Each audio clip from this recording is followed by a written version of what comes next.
He's Emily.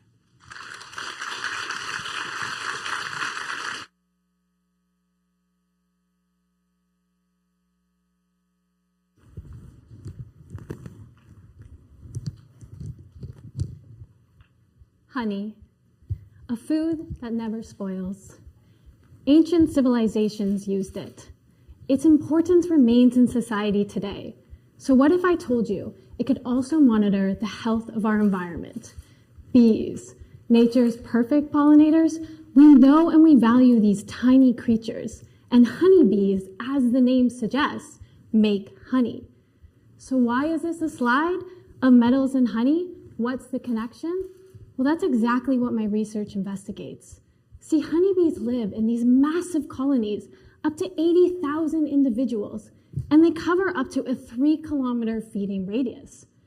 That's a lot of bees and a lot of coverage. But the nectar and the pollen that these bees collect doesn't just exist in a vacuum.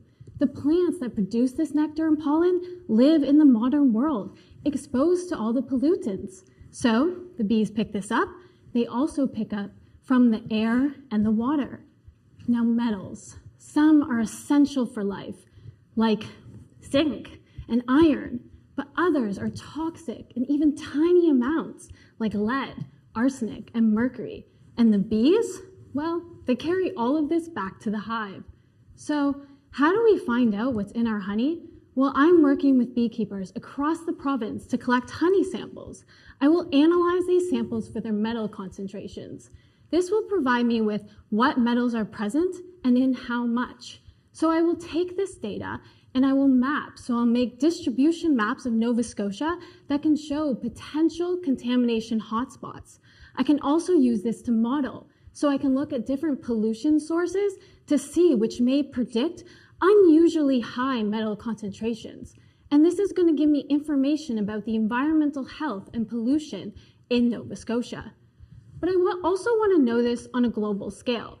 So I'll be looking at studies across the world to answer some key questions.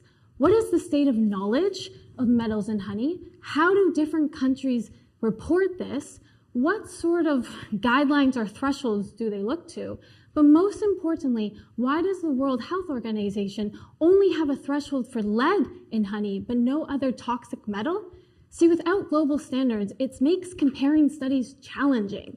And it's difficult to know if a metal concentration is too high that it poses a risk to the environment or human health. So my study provides new information for Nova Scotia and seeks clarity in global standards where they're lacking.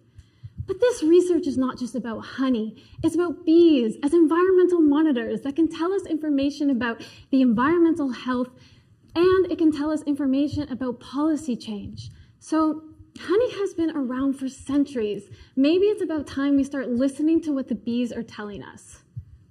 Thank you.